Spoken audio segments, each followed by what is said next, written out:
Welcome back. We are going to be talking about the dynamics of intelligence. So, is IQ or intelligence stable or does it change? Well, depends on the research you look at. So, cross-sectional research looks at a group of individuals across different ages at the same time. So, like tomorrow, I can go out and I can test people age 5, 10, 15, 20, 25, 30, 35, 40, 45, 50, all the way up to 100. I can give them all IQ tests and then I can compare. So, cross-sectional research says that the older we get, the more our intelligence declines. But do 5-year-olds and 80-year-olds have the same culture, the same experiences? So when an 80-year-old was 5, do they have the same type of lifestyle that the 5-year-old now has? No, not at all. So could that account for changes in IQ? Well, when we look at longitudinal evidence, so longitudinal evidence is more difficult to do because I am going to test a 5-year-old today, and in 5 years, I'm going to test that 5-year-old at 10, and then in 5 years, I'm going to test him at 20, and then 15, and then 20, and then 25 and 30. Okay, and you can see where this is going. Longitudinal is studying the same population over a period of time. When we do that, the findings indicate that intelligence rate remains stable and sometimes increases in some areas. So it is better to look at IQ and intelligence research based on longitudinal than it does on cross-sectional. So there is some things that we do find. After age of 85, there is a drop-off in intelligence. It is not a single trait. It is a bunch of abilities. And even older adults who are over 25 can still demonstrate high intelligence. So, different types of intelligence. So, crystallized intelligence. This is the accumulation of knowledge. This is vocabulary, word power tests. The older we get, the better we are at this. Now, fluid intelligence is to be able to reason quickly and abstractly and problem solve. And this starts to decline gradually up until about 75, and then it seems to be a little bit more rapid. So, crystallized intelligence. So, if you sit down with someone who is, let's say, over the age of 75 and you talk to them, they have a wealth of information and knowledge. It's fantastic. That's this crystallized intelligence. So yeah, they might not be able to problem solve quickly. However, they have so many years of experiences to draw off of that they do quite well. So here's another example of what cross-sectional research looks like and longitudinal. And again, longitudinal is the same people over time. Cross-sectional is a cross-section of different ages at the same time. I am more inclined to go with the longitudinal because here's Billy and all of Billy's friends, and Billy's friends were tested every 5 years, and this is the arc that we get. I think that is much more relatable to how things actually work. And again, it takes into consideration that these people are going through the same experiences instead of here where we have a 5-year-old and an 80-year-old and they don't have the same experiences.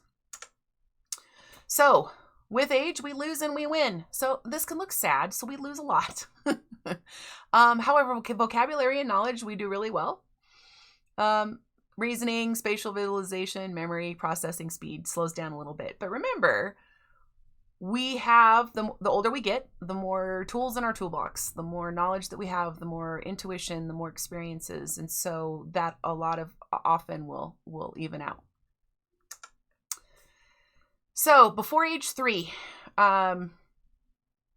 intelligence tests moderately predict future aptitudes.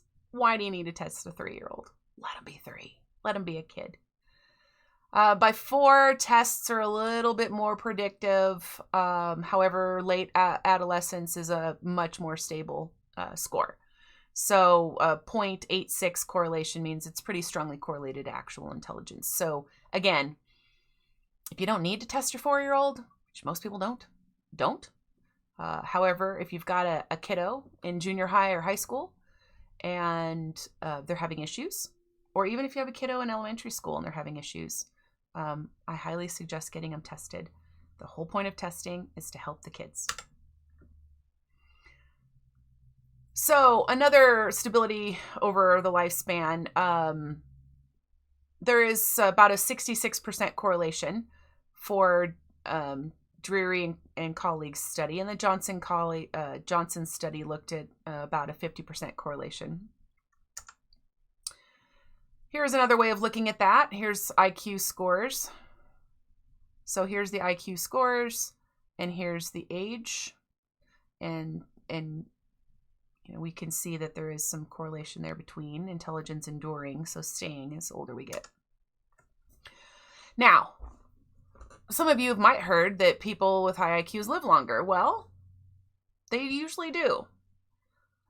Generally, people with higher IQs get better education, therefore getting better jobs, having health insurance, and living in a healthier environment. Intelligence also encourages living a healthy lifestyle. You know better. You know the consequences of not eating healthy or not exercising or not taking care of yourself. Usually people, so IQ is about 60-70% genetic and about 30-40% environment. So people with higher IQs are often born to people with higher IQs. And in that instance, so parents might take better care of themselves while they're pregnant and then after, therefore ensuring that the child is healthier. Also, a well-wired body. So part of this idea of intelligence is the learning from past experiences and using them in new and novel ways. Also, gathering information quicker, storing information faster. So people that can gather information quicker might also be able to avoid accidents and avoid being in situations that might put them at harm's risk, therefore living longer. Now, there are two extremes to intelligence that I talked about earlier just briefly, and we're going to get into them a little bit more. So we have the low extreme. So the low extreme is below 70, which is 2 standard deviations below average. People with below 70 IQ, their conceptual skills, social skills, practical skills might not be up to par with someone of normal intelligence. So they have a difficult time adapting. It can be a mild form of intellectual disability, and intellectual disabilities can happen because of genetic and environmental factors. So we have the Flint, Michigan issue with water, and there being a lot of lead in the water, and all of those children that were drinking the lead water without realizing it, most of them have some intellectual disabilities because of it, because lead in the water, mercury in the water, some of those toxic metals actually harm intellectual abilities, harm the brain, and so causing intellectual disability. So sometimes it's the environment, sometimes it's a head injury, sometimes it's an illness, sometimes it's just genetic. So Down syndrome. Down syndrome is an example of a genetic situation. It's a genetic anomaly that also leads generally to reduced intellectual functioning. It can be mild to severe intellectual disability. It is an extra copy at chromosome 21.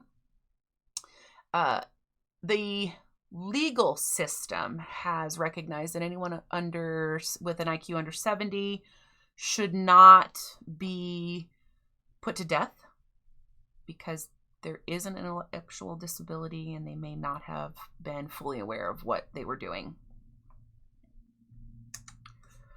Again, going back to Terman, high scoring kids who are healthy. So looking at high extremes, so above 145, 130 to 145, where 130 is gifted, 145 is genius level, I think. Profoundly gifted. So they're changing some of those. I think it's gifted above 130, above 145 is, I can't think of the term, but they're ranking them a little higher than that. So high scoring kids are healthy, well-adjusted, unusually successful academically, generally. But it depends on the situation. It depends on the education, and it depends on the kiddos. There are issues that happen with kiddos with high intelligence. Some school districts don't have gifted programs for these kids, and so they just put them in the classrooms. And because they're not hurting academically, they leave them to their own devices. The problem with that is that when you put a gifted kid in a classroom, it's like me taking all of you college students and putting you back into 8th grade and making you sit through 8th grade. Or worse, let's put you in 6th grade and make you sit through a year of 6th grade, right? Would you be bored? Well, okay, if you're bored, what would you do? Would you listen to the teacher? Would you have any respect for the teacher? Would you find ways of entertaining yourselves, like poking your classmates or disrupting class? And that's what these gifted kids will often do. If they're put in a situation where they're not being challenged, they'll disrupt the classroom and they'll become a problem. And then that problem spreads out to the other kids. We had a shift in gifted education here a few years back, about 4 or 5 years back. And talking to some of the teachers who taught the gifted kids, when that shift happened, she said it was amazing to watch. She had a classroom full of all the gifted and high achievers. And she wasn't having the behavioral problems, and she wasn't having the interruptions. Instead, these kids were soaking up the information. She said it took months before she can get ahead of them. So it's really, the education system works best when the children are met at their level, no matter what that means. So children who need the challenge should be put in classrooms where they can meet that challenge. Or have that challenge given to them so that they can succeed. Another thing about high extremes of intelligence, the kids on the high end, if they're not challenged, education system loses them. They get bored and they don't want to do any more. Some of the other problems that they pick up too is that they never have to try hard, so they don't. If they don't have to try hard and they get an A, cool. But it sets up bad habits and bad patterns so that when they get to college or beyond, and they do have to try hard, they don't know how. They don't have the skill sets. So we want to make sure that education takes care of all of our children and doesn't leave any of them behind. So that concludes this module. Have a good day.